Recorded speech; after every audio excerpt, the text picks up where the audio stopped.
Obrigado. Graças a Deus. Graça e paz, amada igreja. Graça e paz, amada igreja. Amém. Glória a Deus. Estão felizes com Jesus?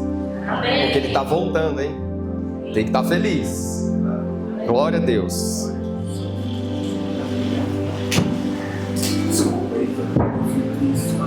Amém, a gente espera.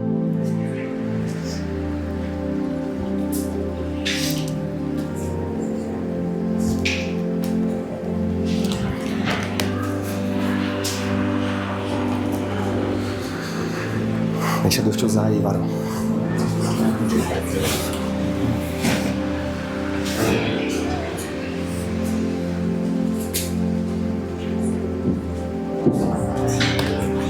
Obrigado.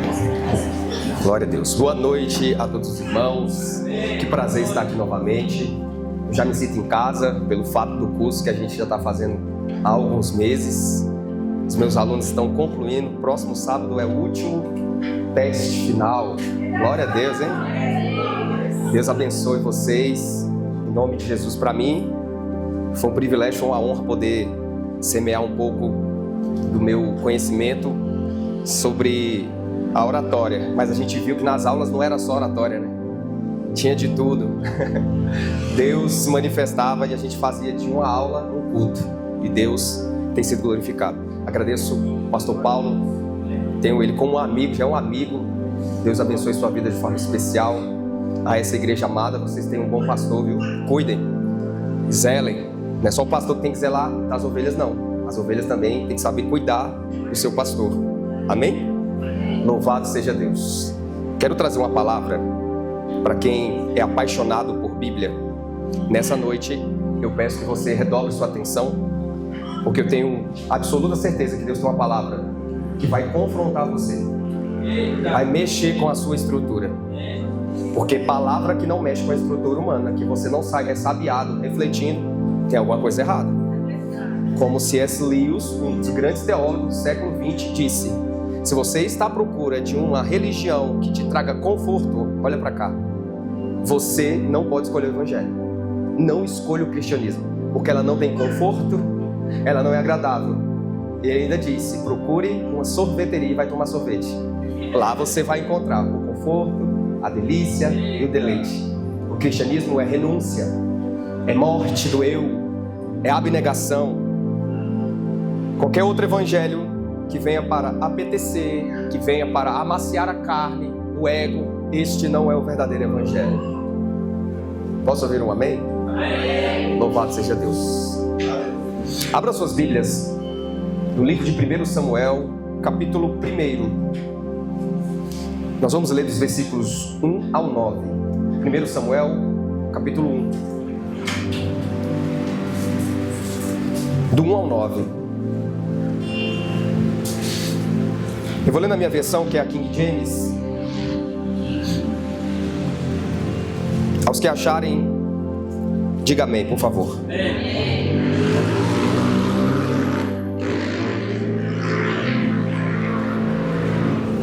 Diz assim: ora, havia um certo homem de Ramataim Zofim, do monte Efraim, e o seu nome era Eucana, filho de Jorão, filho de Eliú, filho de Tou, filho de Zufi, um efrateu.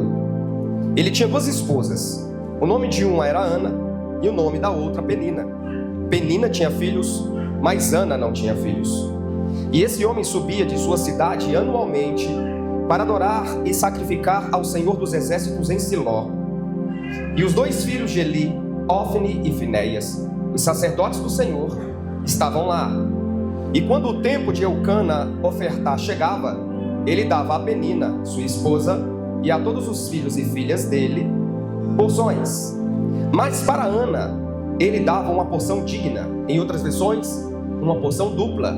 Em outras versões, uma dupla porção, ou porção dobrada, porque ele amava Ana, mas o Senhor havia fechado o seu ventre. Em outras versões, havia cerrado a madre. Versículo de número 6. E a sua adversária também a provocava severamente para afligi-la, porque o Senhor havia fechado o seu ventre. E como ele assim fazia ano a ano, quando ela subia à casa do Senhor, deste modo ela a provocava. Por isso, ela chorava e não comia. Repita após mim, por favor. Ela chorava e não comia. Mais uma vez, ela chorava. Grave esta frase, por favor. Então disse Eucana, seu marido, a ela: Ana, por que choras tu? E por que não comes? E por que teu coração está entristecido? Não sou eu melhor para ti do que 10 filhos? Assim Ana se levantou, depois de eles haverem comido em Siló, e depois de eles haverem bebido. Ora, Eli, o sacerdote, assentou-se numa cadeira, num assento, junto a uma coluna do templo do Senhor. Curve sua cabeça, vamos fazer mais uma oração. Pai, nós nesse momento oramos a Tua palavra. Nós pedimos, ó Pai, que o Senhor venha retirar todas as escamas espirituais que tentam, Senhor, atrapalhar a visão espiritual do Teu povo. Retira, Senhor, todo obstáculo auditivo que impede do Teu povo ouvir a Tua palavra. Porque a Tua palavra mesmo afirma que a fé vem pelo ouvir e ouvir a pregação do Evangelho. Pedimos, ó Pai, que o Senhor fale conforme o Seu querer. Que eu não te atrapalhe nesse momento, mas que o Senhor fale conosco e não te cales. Senhor, quer seja para exortar, para confrontar, quer seja, Senhor, para trazer uma palavra de consolo, uma palavra de admoestação, mas que todos recebam esta palavra e que sejam transformados para a glória e louvor do Teu santo nome. Amém. Glória a Deus. O tema dessa mensagem chama-se... Rapaz, está empolgado esse negócio. O tema dessa palavra chama-se Chore, mas coma. Da primeira edição, que é o Tem Água Aí, vocês lembram? Tem Água Aí? Agora é Chore, mas coma. Provoque o irmão do teu lado e diga para ele: chore, mas coma. O subtítulo dessa mensagem... Meu Deus do céu, o negócio está estreito. Tem algo estreito aí. O subtítulo dessa mensagem é Do Choro ao Propósito e do Propósito ao Milagre. Do choro ao propósito e do propósito ao milagre. Meus amados, nós vivemos um tempo tão difícil, um tempo tão árduo, e ao mesmo tempo nós vivemos um paradoxo entre o silêncio de Deus, que ao mesmo tempo é um grito nos nossos ouvidos. O pior momento é quando Deus se silencia, quando Deus se cala, e quando você busca profetas para orar por você, quando você participa de outros cultos esperando um vaso ser usado por Deus para falar com você, quando você vai em busca de resposta por meio até mesmo da palavra, vai aos montes, jejua, ora, e a gente percebe que Deus nesse momento se silencia, e isso de alguma forma vai nos angustiando, vai trazendo para nós uma inquietação, uma ansiedade. A gente sabe, entretanto, que há histórias na Bíblia que nos ensinam que este mesmo silêncio de Deus está farto, está carregado de um grande e específico propósito. O silêncio de Deus é um propósito, por mais doloroso que seja. E uma dessas histórias é a incrível personagem chamada Ana, que vai vivenciar uma trajetória de tamanho sofrimento e humilhação para depois chegar no grande milagre executado. Amados, essa introdução ela é tão importante que aqui está falando de uma família sacerdotal. O que é uma família sacerdotal? Me permita antes explicar, dentro do contexto lá de Levítico, lá do 3º livro. Olha só, quando Deus levanta Moisés para ser o libertador do seu povo, ao ingressar no deserto de Midian, Deus começa a trazer algumas diretrizes. Depois que eles sobem, 3 meses depois, ao Monte Sinai, o povo fica esperando lá embaixo, Moisés sobe, e Deus então vai dar 613 leis. E quando Deus dá essas leis, algumas Deus direcionou para que todo o povo tivesse uma obediência específica com relação a como eu deveria adorar. Moisés era da tribo de Levi. Deus então levanta seu porta-voz, seu irmão Arão. Deus coloca esses dois para serem aqueles que seriam emissários diante de Faraó. E daqui a pouco, quando eles estavam no deserto, agora Arão vai liderar aquele povo e o estadista Moisés vai liderar toda a nação. Agora, irmão, precisamos entender que os levitas, que vêm da tribo de Levi, foram levantados para ser sacerdotes. E a função deles era única e exclusiva cuidar do serviço da casa de Deus, do tabernáculo, da tenda da congregação e, na época de Salomão, agora no templo. E este homem chamado Eucana, ele era um levita. Todavia ele era um levita que cresceu nos termos da terra de Efraim. Por quê? Ele era um levita e cresceu na terra de Efraim. É porque era assim: todos os levitas, eles tinham uma missão: cuidar das outras tribos de Israel. Então tinha uma escala de uma família, que nós vamos colocar aqui contextualizadamente, de missionário. Então, se eu sou levita, eu vou ser escalado para cuidar da tribo de Dan. Outro vai cuidar da tribo de Manassés, outro vai cuidar da tribo de Judá, outro vai cuidar da tribo de Efraim. Estão entendendo, irmãos? Então cada um tinha uma missão: sair do meio da tribo de Levi, que ficava cuidando do templo, morando ali próximo, e vai cada um para sua tribo, para dar assistência espiritual para aquele povo. E foi o que aconteceu. Por isso que a Bíblia no versículo 1 está dizendo sobre a genealogia dos pais de Eucana. Aqui a Bíblia vai colocar o nome do seu pai, Jorão, que é filho de Eliú, que é filho de Tou, que é filho de Zufi. Ou seja, 4 gerações de sacerdotes. Redobre sua atenção e preste atenção, porque isso é importante para a gente poder chegar onde o Senhor vai trazer uma palavra rema, uma palavra revelada. Amém? Então nós estamos diante de um homem que era um sacerdote. Poucos sabem, mas Eucana era um sacerdote. E esse sacerdote apaixonou-se por uma mulher chamada Ana.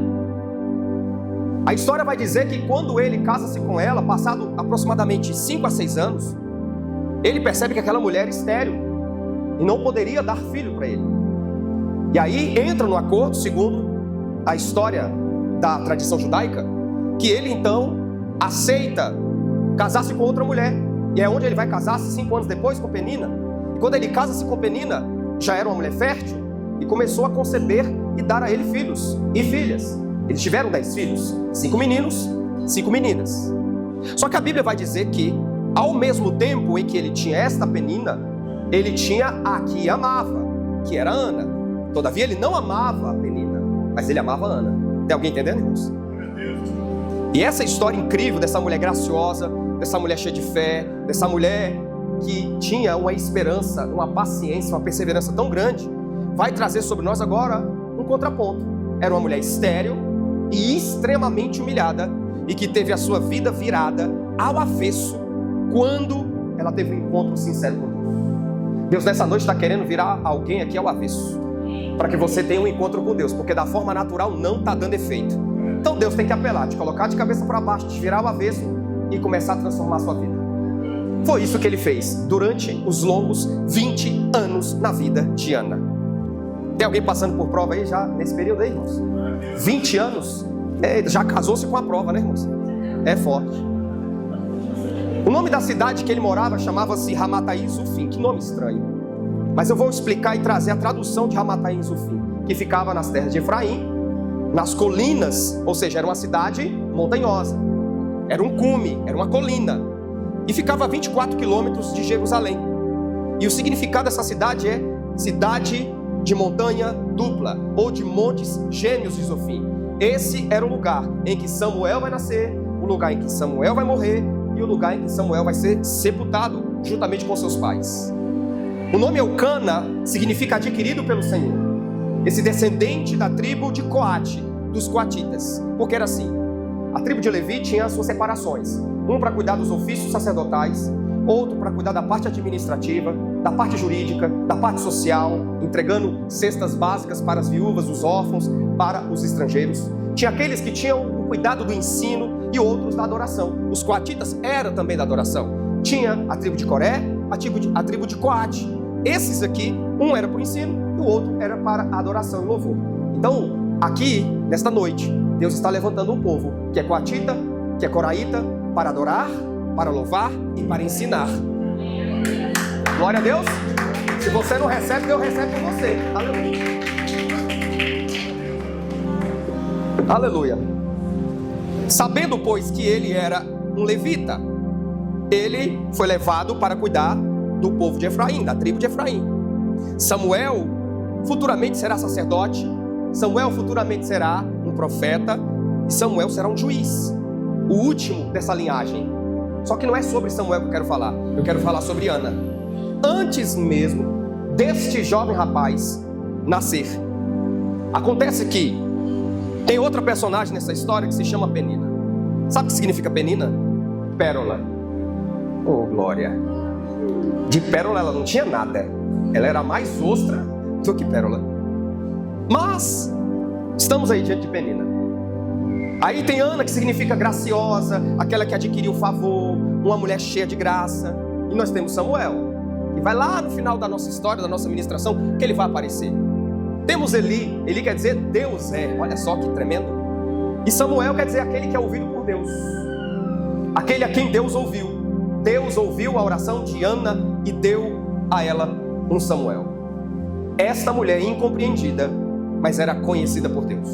Talvez você seja alguém incompreendido pela sociedade, mas Deus te conhece, Deus te entende. Amém, irmãos? Isso já é suficiente. Então vamos entender o contexto. Eles viviam diante de uma família nada convencional, onde um homem tinha duas mulheres, ou seja, viviam uma bigamia. E os problemas já começam aí. Duas mulheres tendo que dividir o mesmo homem, a mesma roupa, o mesmo sapato. Ah, meu irmão, pensa na prova.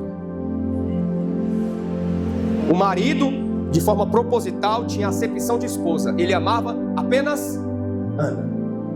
É como o caso de Jacó. Jacó amava Raquel, mas não amava Lia.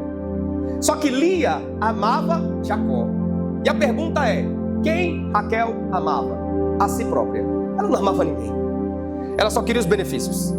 Foi uma matriarca, sim, mas ela só amava a si mesma. Ou seja, esse triângulo amoroso. Agora nós temos aqui uma acepção de esposa.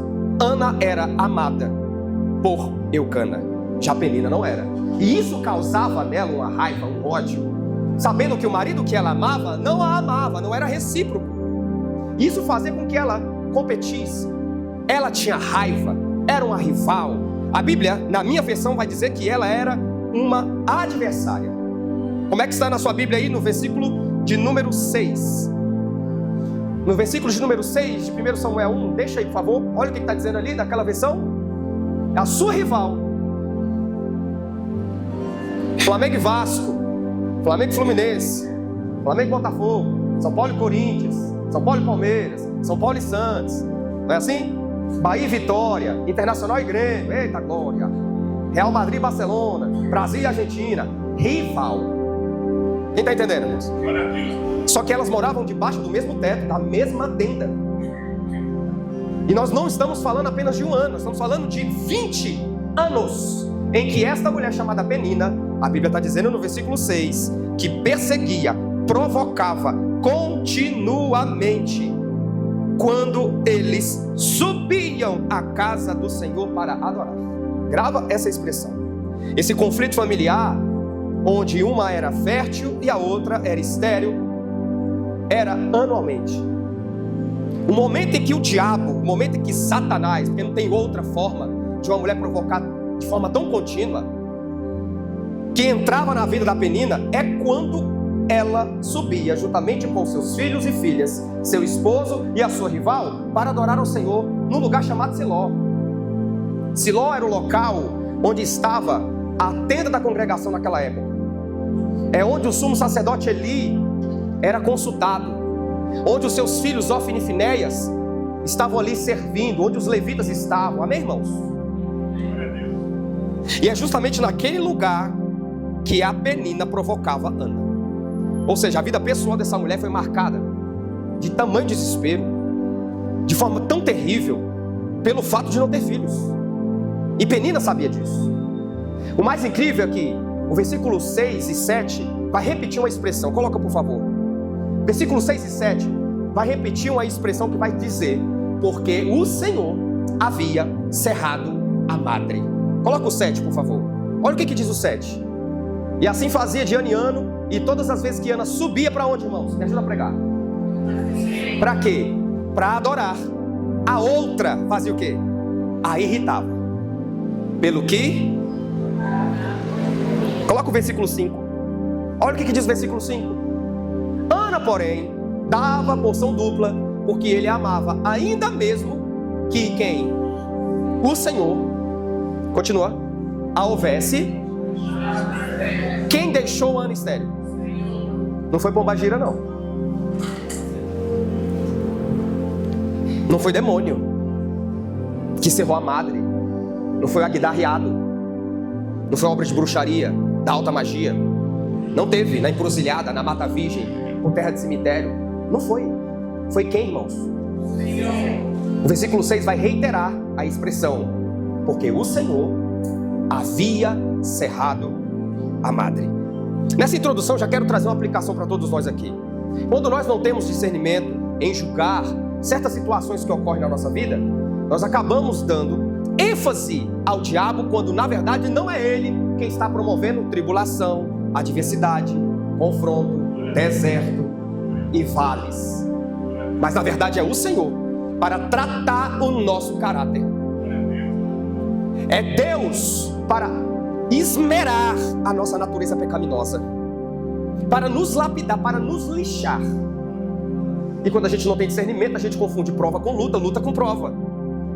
E esta mulher viveu tanta tentação de ceder às pressões, às provocações irritantes e constantes da sua adversária, que a Bíblia não diz em nenhum momento que ela rebateu, que ela puxou o cabelo, que ela ralou a cara dela no asfalto, nada. Não tem momento nenhum que ela se vingou. Você vê isso? Não acontece, irmãos.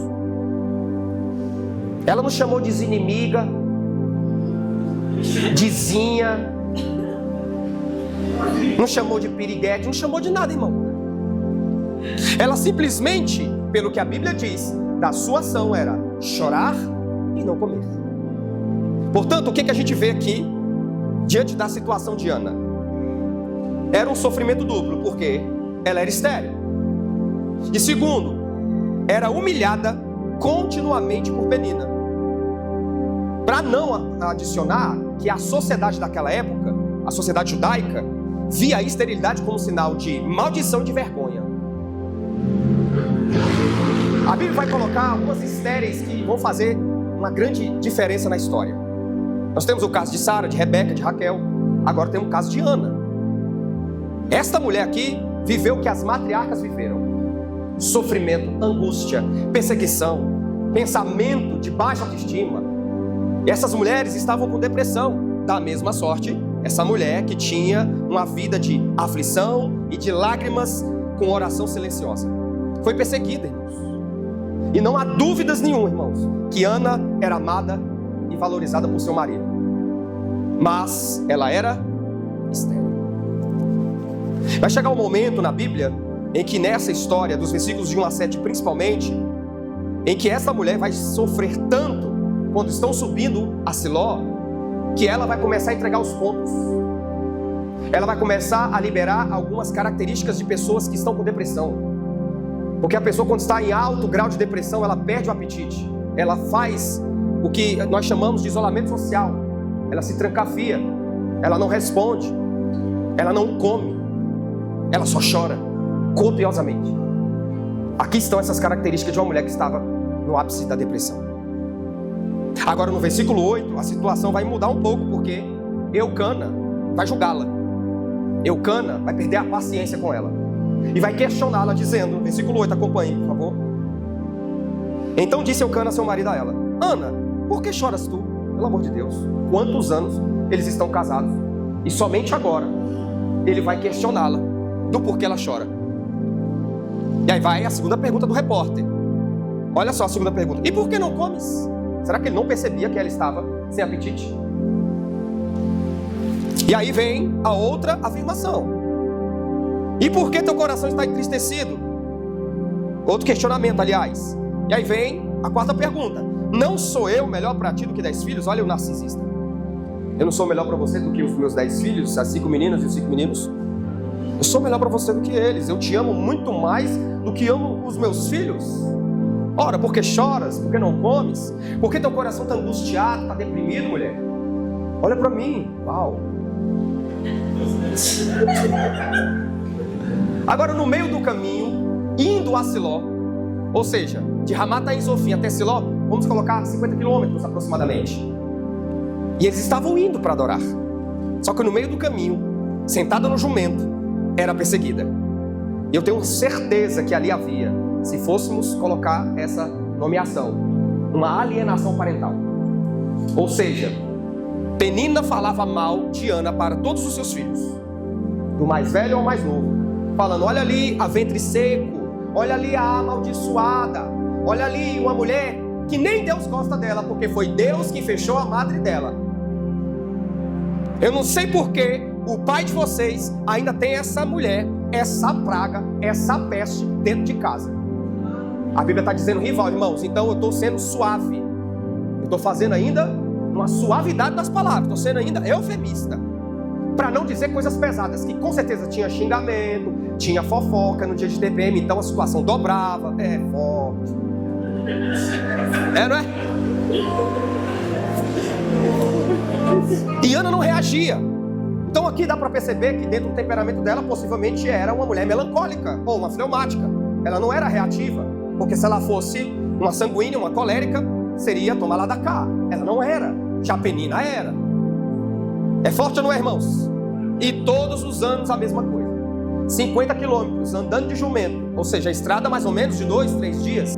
E as festas chamadas peregrinais duravam 7 dias, irmãos. Presta atenção, 7 dias, irmãos. 7 dias.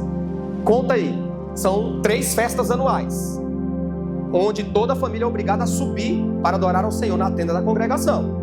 7, 14, 21. Agora você coloca aproximadamente 20 anos aí, irmãos. É forte ou não? Vamos colocar 15, porque segundo os historiadores, Eucana casou-se com Penina quando já tinha 5 anos de casado com Ana. Agora coloca aí, 21 vezes 15. Todos os dias perseguia, provocava a pobre da Ana quando subiu à casa do Senhor para adorar.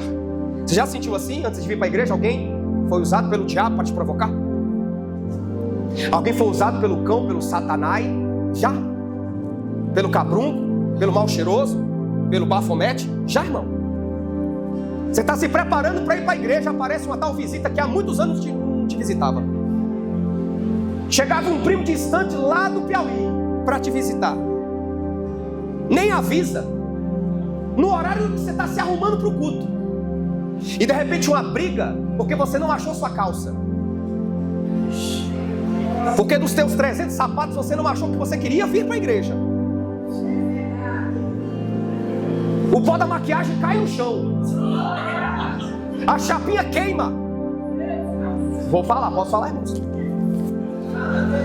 Aí começa a entrar na síndrome de Penina. E começa a provocar todas as Anas que estão na casa. Eita glória. Todo mundo se coloca como Ana nessa hora. Eu quero ver quem vai assumir ser Penina. Quem aqui, no mínimo um dia na vida, não foi uma Penina? Na vida de uma Ana? Porque é muito legal, sentado aí, cadeira acolchoada, se sentindo uma Ana. Oh céus, oh vida, oh aleluia. Mas vamos engrossar o caldo um pouquinho? Qual foi o dia que você também foi uma Penina na vida de uma Ana?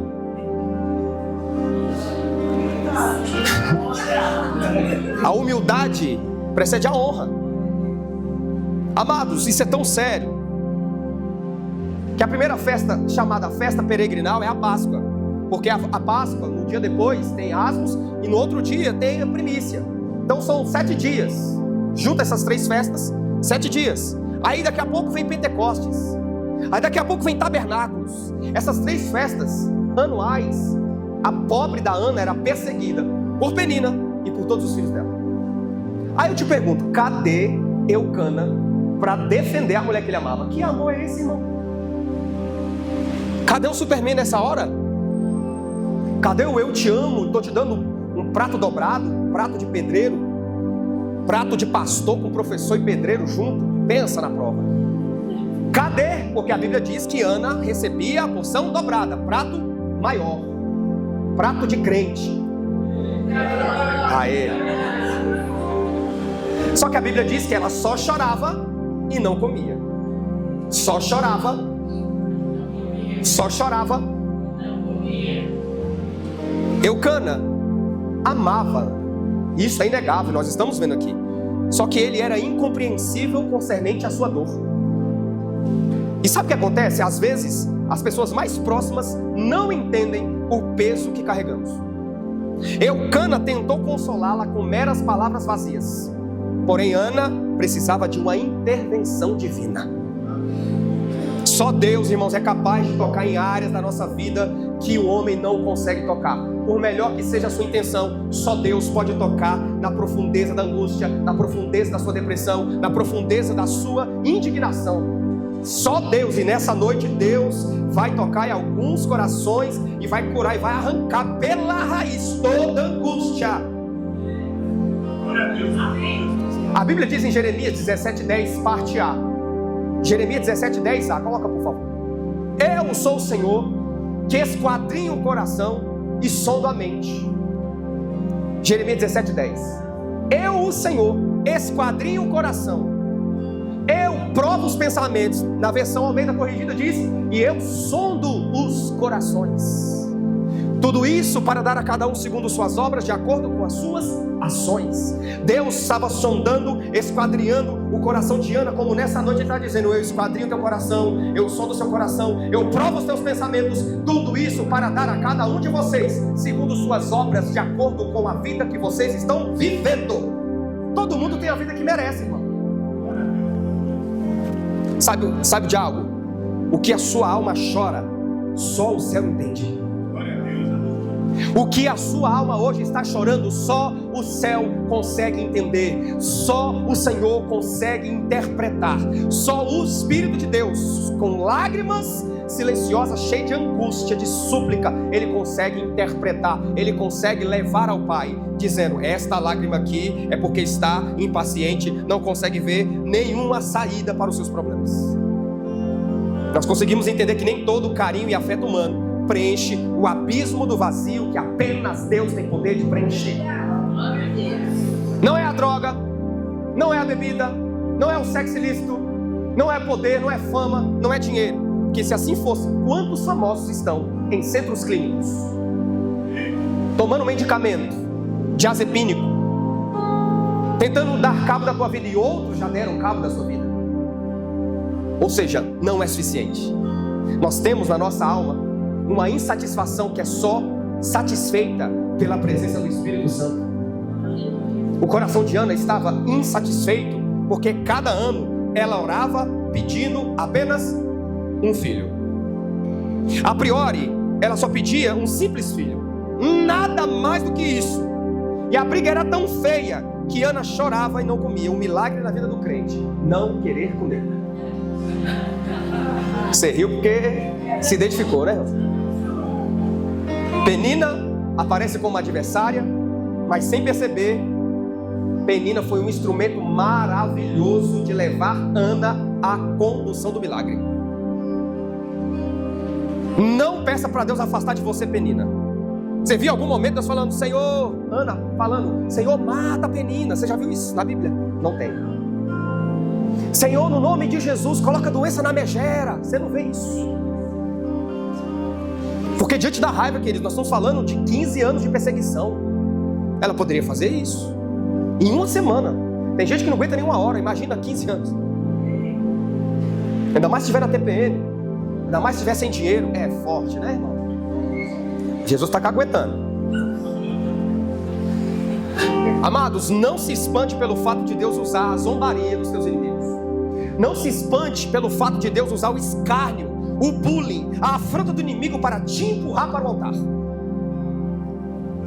Tem crente que é assim: se não tiver prova, não fica firme. Então Deus lota de prova, igual atacadão. Porque sabe, se não colocar prova na vida daquele crente, ele se desvia. É o crente que eu chamo de 5/7. 5 meses desviado, 7 meses na igreja. Dá 12, é forte. De novembro a março, conta aí, 5 meses. Aí quando passa quarta de cinza, aí já vai para Babilônia.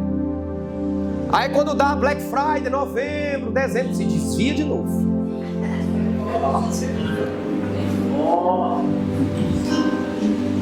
Por isso que Deus permite inimigos te afrontarem, te escarnecerem, zombarem de você, para empurrar você para o altar, porque o altar é lugar de milagre. Acontece, irmãos, que Penina piorava ainda mais a situação, pois fazia muita coisa para deixar Ana irritada. E a pergunta é: qual era o maior álibi e o argumento que a sua rival usava contra Ana? Os versículos 5 e 6 vão dizer: Deus fechou tua madre. Esse foi o maior motivo da perseguição. Não foi a esterilidade, não foi a infertilidade, foi o fato de colocar Deus como grande responsável pela sua maior dor. Tá vendo? Você tá assim porque foi Deus quem fechou a tua madre. Esses dois versículos, quando repetem as mesmas expressões, é porque está chamando a atenção do leitor.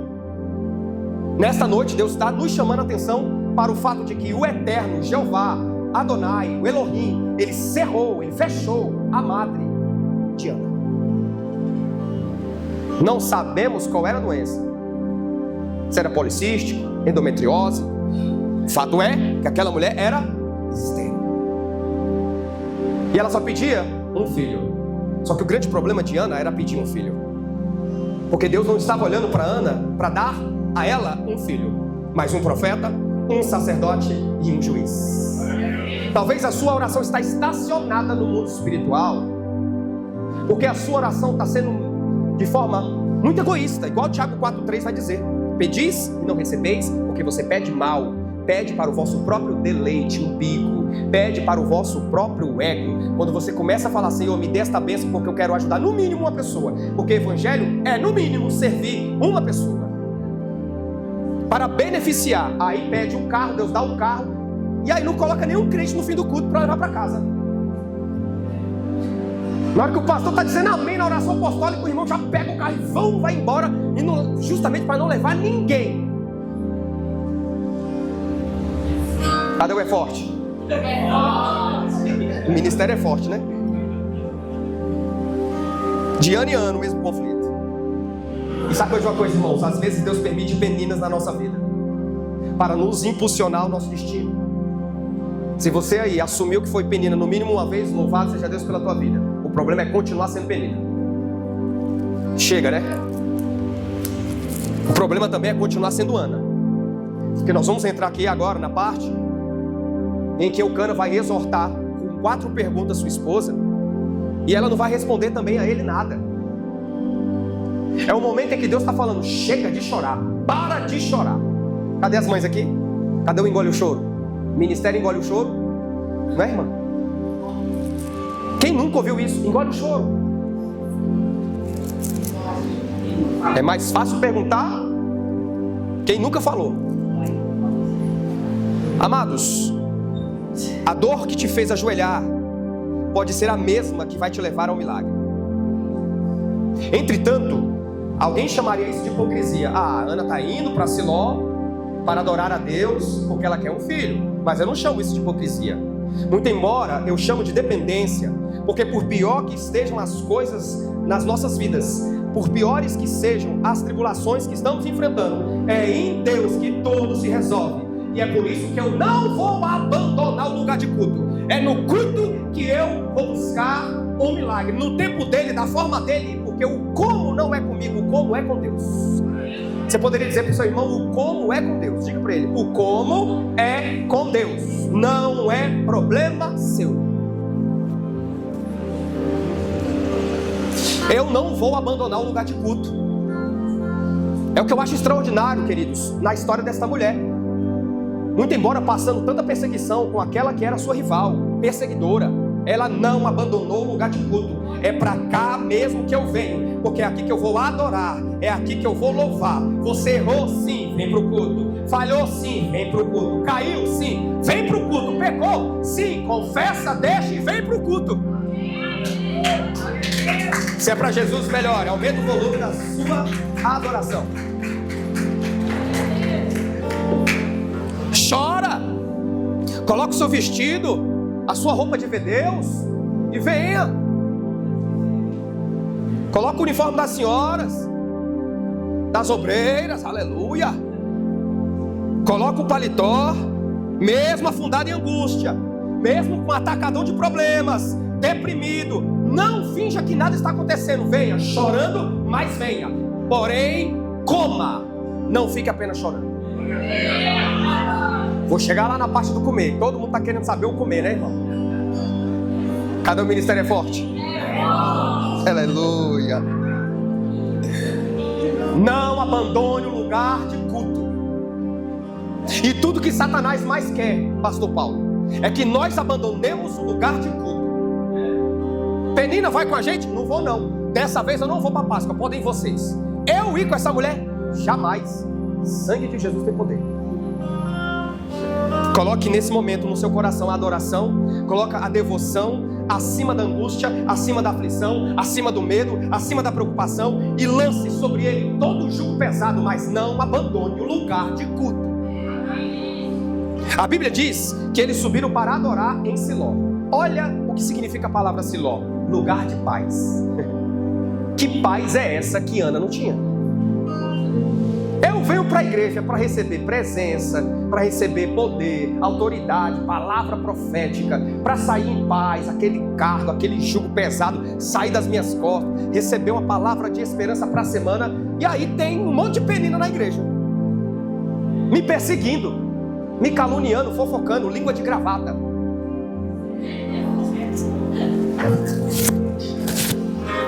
Mas Ana não abandonou o lugar de culto. Ela ia para Siló, mesmo chorando, mesmo sofrendo, mas ela ia para o culto. Mas qual era o grande problema dessa mulher? Ela até vinha para o culto, mas não participava. Vir para o culto já te ajuda 50%. Todavia, para te ajudar 100%, você tem que participar do culto. Não é só sentar nessa cadeira, ficar de pé quando o ministro falar, quando o pastor falar, e sentar. Academia dos crentes, se levanta, fica de pé. Não é assim? Já ia se levantar, irmão, calma. Não é não? Treinando leg, se levanta, fica de pé, senta. Isso não é participar do culto não, irmão.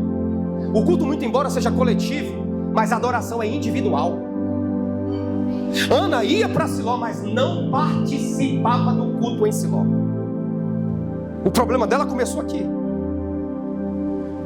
A porção que Eucana dava a ela, que eu vou explicar essa dinâmica na liturgia, fazia com que ela rejeitasse, fosse ingrata com a adoração e com a oferta. Olha o que acontecia, presta atenção, irmãos, isso é muito sério. O ofertante, que no caso é Eucana, ele ia para Siló e levava o cordeiro, representando a família, oferta de sacrifício. E quando ele entregava na escala daquele levita, o levita pegava o animal, cortava o pescoço, que era imolação, pegava aquele sangue, colocava numa bacia de bronze, aquele sangue era derramado, tirava as vísceras, tirava a pele, colocava então a melhor parte, o peito e os ombros, para o levita da escala ficar com metade e Eucana ficar com a outra metade. As melhores partes da gordura, da carne, a carne de primeira que chamamos aqui, ficava no altar do holocausto. Então Eucana pegava aquele pedaço de carne, o peito e o ombro, metade ficava para o levita que estava na escala, metade ficava para ele. Ele então chegava na tenda que eles ficavam durante os 7 dias, ele fazia a comida e ele entregava a comida para os 5 filhos, as 5 filhas, para Penina, mas para Ana, me ajuda, ele dava uma porção dobrada. E te pergunto, ela comia? Vocês estão entendendo? Ela só chorava. Cadê o ministério é forte? Ela só chorava, pastor, mas não comia. Vamos entender a ordem. Coloca no altar do holocausto 1,10 m de altura, é como se fosse uma grande churrasqueira. Aquele animal é colocado em oferta pacífica, em oferta de sacrifício, pela vida daquele homem e respectivamente pelos 10 filhos, pelas 2 mulheres. Ele pegava uma porção, dividia com o levita, e ele fazia durante aqueles 7 dias uma porção, um pedaço daquela carne consagrada ao Senhor. Colocava um prato dobrado na mesa daquela mulher e ela não comia. Por isso que o tema da mensagem é: chore, mas coma. Glória a Deus. Tem alguém entendendo o que Deus está querendo falar? Aleluia. Deus está dizendo: tome essa porção, Eucana, e desfrute com a sua família na minha presença. Porque só o ser humano participando de culto não é culto, é reunião, é uma assembleia solene, mas não é culto. Culto é quando a divindade participa com a humanidade, é quando a humanidade participa com a divindade. Porque se for só homem, é reunião. Se for só divindade, já tem os seres celestiais adorando o Senhor todo o tempo, falando Kadosh, Kadosh, Kadosh. Mas nós nessa noite, nós estamos querendo participar dessa porção que Ele está nos entregando. Tem alguém aqui querendo comer? Diga para o seu irmão: você pode chorar, mas coma. Nós entendemos, portanto, que o Senhor não participa do culto sozinho, porque culto é a presença divina com a presença humana, e a presença do Espírito Santo está aqui entre nós nessa noite. Tem alguém entendendo o que Deus está falando aqui, irmãos? Agora entenda algo didático. A mesma medida que Deus recebe o que viemos trazer, Ele toma a porção que viemos trazer e diz: essa porção é minha e essa porção é sua. Leva para você o que eu estou abençoando, porque o nosso Deus, Ele é galardoador, como o pastor falou aqui. Ele é presenteador. Quantos querem receber presentes do Senhor nessa noite? Um exemplo, quando você diz glória a Deus, quando você diz aleluia, quando você dá glória, aquela dor desaparece, aquela angústia vai embora, aquela tristeza vai embora, aquele medo vai embora, a ansiedade vai embora, aquele demônio sai, os pensamentos de malignidade, perversidade vão saindo, aquela frieza, aquela mornidão, aquele crente sorveteriano vai dando lugar ao crente cheio do Espírito, cheio de fogo. Aleluia! Então vai dando glória a Jesus, glória a Jesus. A sua carne não vai querer glorificar. Você tem que esbofeteá-la, como o apóstolo Paulo diz. Esmurra a tua carne e diz glória a Deus, mesmo com cara de Giló e Gueroba. Dá glória a Deus, irmão. Mesmo com cara de limão, dá glória. Esmurra a tua carne e deixa o Espírito comandar o teu culto. Eu aprendi desde cedo que quando nós damos glória, vem renovo. Quem quer renovo nessa noite? Quando cantamos, vem mudança. Quando damos aleluia, os anjos passeiam dando vitória, quebrando correntes, dando conquista, abrindo portas, fechando covas, visitando parentes que estão afastados e dando livramento à sua igreja. Eu aprendi na EBD desde criança que quando a gente dá um glória, cada glória que eu dou, um demônio cai. Então dá glória para os demônios caírem. Aprendi, pastor, que o tamanho do meu glória é o tamanho da minha vitória. Eita glória! Aleluia. Vocês são espertos, né? Agora vocês dão glória bem alta, né? Isso não é bíblico, mas tem sentido, porque a maneira que o teu culto é celebrada é a medida que você recebe, e a maneira que você faz o seu culto determina a maneira que você sai dele. Aleluia. Olha o que diz a canção da Cassiane. Deus vai na frente, abrindo o caminho, quebrando as correntes, ordena os anjos pra contigo lutar. Presta atenção. Pra o que nele caminha contigo. Olha lá maior, lá maior. Com muito louvor, com muito louvor, com muito louvor, com muito louvor. Vamos mais uma vez, declare. Deus vai na frente, quebrando as correntes, tirando os espinhos, ordena os anjos pra contigo lutar. Ele abre as portas pra ninguém mais fechar. Ele trabalha para o que nele confia, caminha contigo de noite ou de dia. Erga suas mãos, sua bênção chegou. Comece a cantar com muito louvor, com muito louvor, com muito louvor, com muito louvor, com muito louvor, com muito louvor. Enquanto você está adorando nesse momento, você está comendo da porção que Deus está oferecendo. Aleluia, estou sentindo a presença de Deus nesse lugar. Aplauda Ele, que Ele merece. Aleluia. Esse é o problema da gente vir para a igreja só para querer receber. A primeira ação de qualquer um ao dobrar o joelho antes de começar o seu culto é entregar a sua vida, a sua devoção, o seu culto ao Senhor. Pedir perdão dos pecados, abençoar todos os irmãos que estão vindo, que já estão presentes, abençoar o louvor, a oferta, o dízimo, abençoar a palavra, abençoar as orações, tudo que vai ser efetuado na hora do culto. Então a primeira ação quando a gente chega na casa do Senhor em Siló é entregar. Depois é receber. Vocês gostam do receber, né? E o terceiro, servir. O problema de Ana era esse. Ana recebia, mas ela não entregava.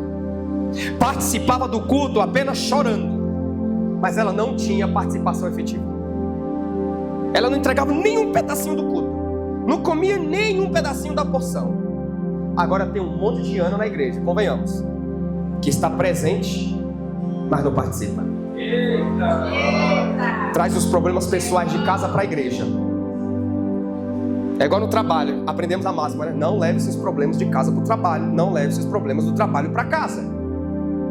Tem gente que gosta e é excelente em trazer só os problemas de casa para a igreja, mas não deixa no altar, não cultua, não louva, mal dá um pai do Senhor, é pai de seu irmão.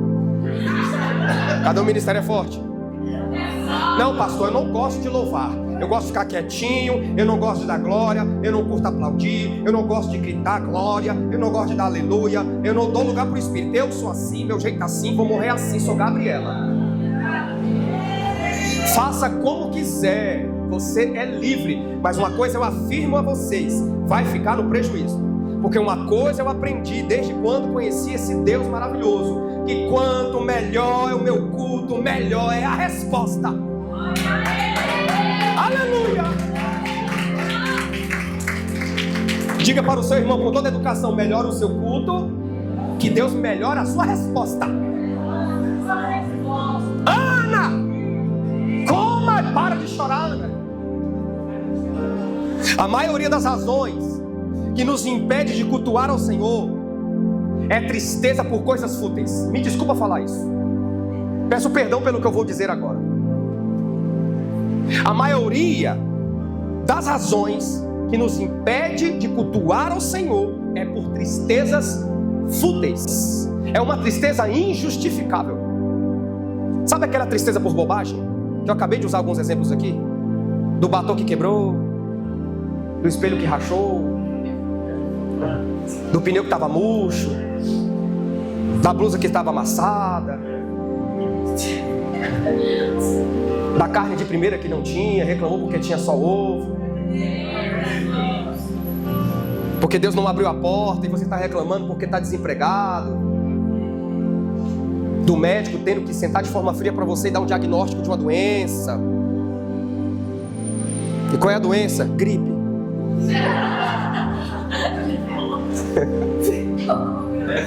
Pois é, irmãos, saiba que toda tristeza que rouba o teu ato de culto é pecaminosa.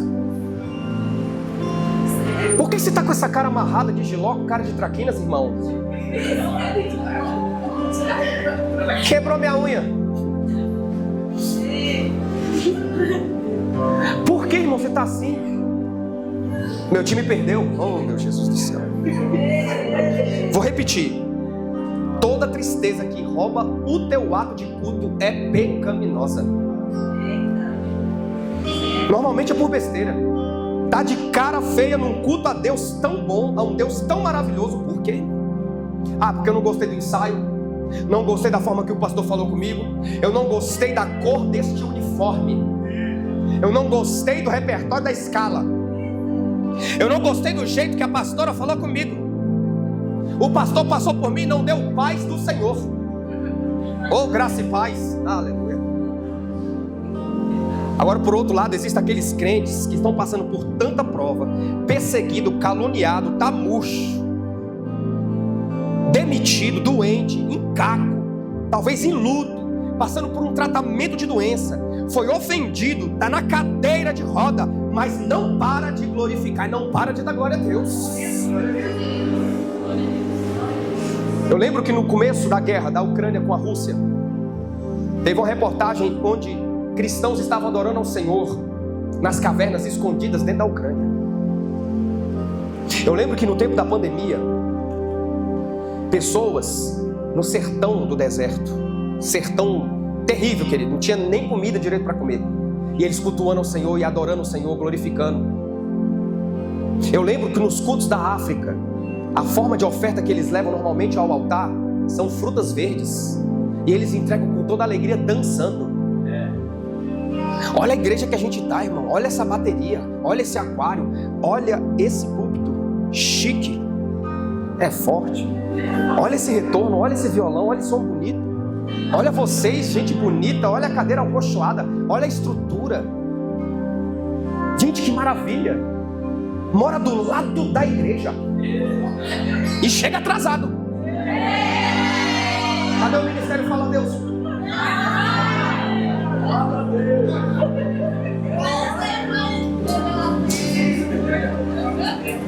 Eu lembro, pastor, que na enchente do começo do ano e no fim do ano passado, lá no Rio Grande do Sul, que atingiu 300 cidades, eu lembro-me de uma igreja, eles estavam num ginásio cheio de lama, irmãos, os instrumentos quebrados e o ginásio lotado, e eles adorando ao Senhor, dizendo: Santo, Santo, Santo é o Senhor dos exércitos. E eles dizendo: glória ao teu nome, Jesus. E eles dizendo: grande é o Senhor e muito digno de louvor. Agora nós temos razão. Eu me emociono ao falar nisso, irmãos, porque quantos pegam bicicleta, andam a pé, como o caso de uma irmã que eu conheço, que mora em Tocantins, e vai com os filhos andando a pé 2 quilômetros para a igreja, chão de barro, e volta mais 2 quilômetros a pé para casa. Pessoas que vão a 40 quilômetros, 20 indo, 20 voltando para a igreja, uma igreja simples, que isso aqui seria um palácio, a casa de Davi para essas pessoas. Qual tem sido a sua razão de cultuar ao Senhor? Você perdeu a sua casa alagada? Você perdeu seus bens? Você perdeu parentes? Eu lembro de uma irmã no Rio de Janeiro, perdeu a sua casa. Ela foi levada na enchente e tinha um congresso na igreja dela. O que sobrou foi algumas peças de roupa e o uniforme do congresso que ela ia participar. Ela sentou nas primeiras fileiras, ela pegou a sua pastinha e começou a adorar o nome do Senhor, mesmo sabendo que havia perdido praticamente tudo, mas ela não perdeu o lugar de culto. Tem o caso do meu amigo pastor Paulinho, que inclusive no podcast que a gente gravou nessa sexta-feira, ele fala do testemunho dele. Ficou praticamente cego, só que ele não deixou nenhuma agenda para trás. O filho dele ajudava, levava ele nas agendas, arrumava o microfone dele, arrumava o violão dele, ele tocava. O filho dele era a condução dele, eram os olhos dele. E no momento em que ele estava falando numa igreja, a irmã, na palavra da oferta, ficou constrangida e falou assim: eu estou envergonhado, eu quero pedir perdão para a igreja, porque eu moro do lado da igreja e muitas vezes eu falto o culto, eu chego atrasada, e esse irmão que está vindo lá do Riacho 2 para cá, para São Sebastião, não reclama, não murmura, e contou esse testemunho. E eu quero pedir perdão à igreja, antes de tudo a Deus. Amém. Talvez esse testemunho dele, dessa irmã do Rio de Janeiro, dos irmãos do Rio Grande do Sul, os irmãos na Ucrânia, na China, a igreja perseguida, que adora o Senhor nas cavernas, talvez traga para nós uma reflexão de que nós precisamos abandonar essa atitude de Ana, de estar só chorando, mas não come, não participa do culto. Já para concluir, Abacuque capítulo 3, versículos 17 a 19. Eu quero falar de um povo moído, de um povo que não deixa de glorificar, que é o povo que eu chamo da família do profeta Abacuque. No capítulo 3, versículo 17 a 19 vai dizer: porque ainda que a figueira não floresça, nem que haja fruto na vide, ainda que decepcione o produto da oliveira, e os campos não produzam mantimento, ainda que as ovelhas da malhada sejam arrebatadas, e nos currais não haja gado, todavia eu me alegrarei no Senhor, todavia eu me alegrarei no Senhor, todavia eu me alegrarei no Senhor. A figueira não vai florescer, não vai ter fruto na vide, ainda que o produto da oliveira não nasça, ainda que os campos não produzam mantimento, ainda que as ovelhas sejam roubadas, sejam extorquidas, ainda que os falsos pastores matem as ovelhas, eu, todavia, me alegrarei. E aí continua dizendo: eu exultarei no Deus da minha salvação, porque o Senhor Deus é a minha força, e Ele fará os meus pés como os das costas, e me fará andar sobre as alturas. Eu entendo com isso algo muito simples, que quando a gente está passando por essas tribulações como Diana, a dor fica embaixo e nós vamos voando por cima, porque a dor fica no chão e o crente fica no alto, porque o Senhor vai levantar a sua igreja e dar força e vigor.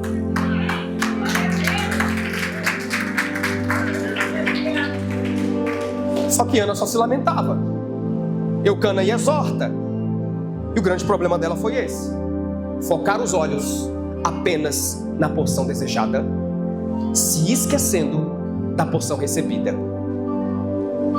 Esse é o grande pecado da igreja: ingratidão. Por que ingratidão? Porque Deus te deu, Deus concedeu para você graça e misericórdia. Olha para você, olha para a sua vida, onde você está agora, quantos livramentos?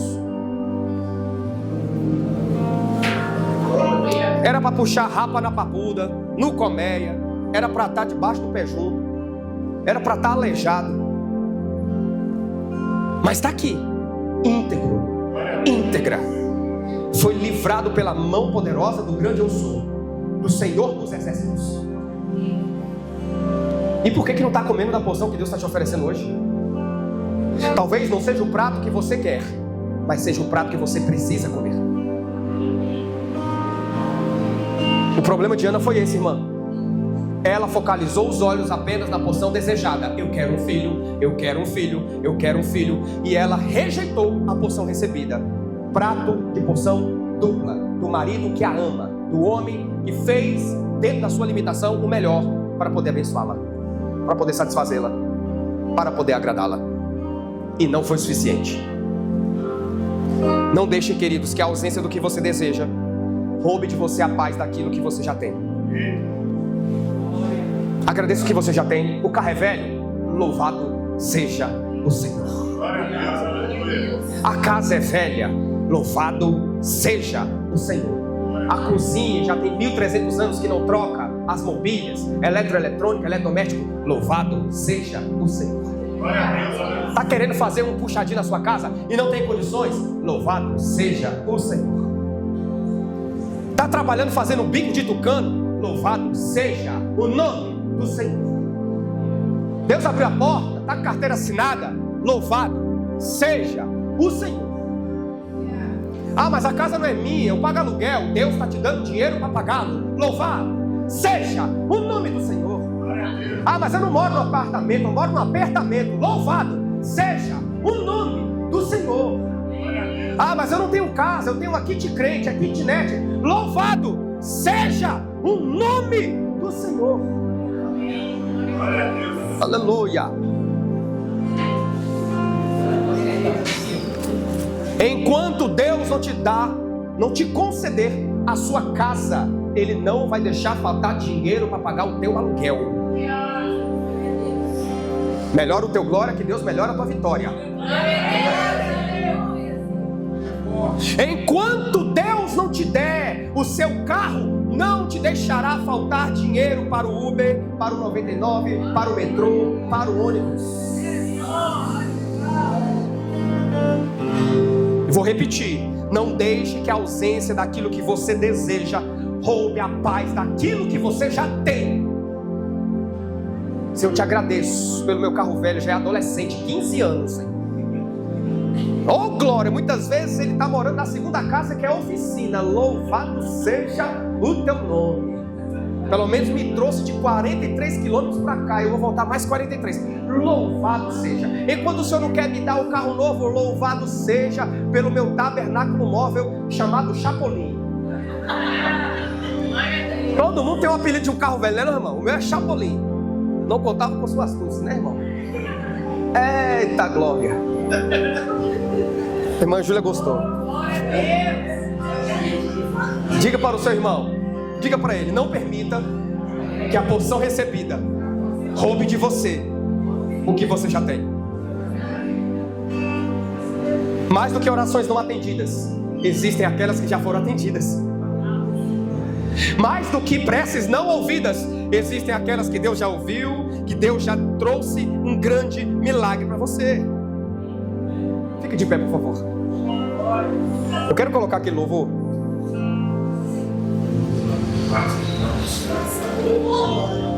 Agradeça pelo que você já tem, Ana. Agradeça pelo que você já possui, Ana.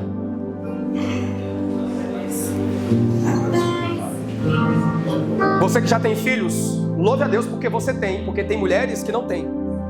E pela misericórdia de Deus, Ele já me usou várias vezes para mulheres que não podiam ter filhos e abriu a madre. Perdi as contas. Perdi a conta também de quantas mulheres diziam que não queriam, como eu acabei de ouvir aqui, e que Deus abriu a madre. Só não vou nomear, mas elas já me autorizaram porque são minhas ovelhas. Então cuidado, hein? Quem é o dono da vida é Ele. É da glória. Ele faz, desfaz do jeito que Ele quer. Com a mão no seu coração.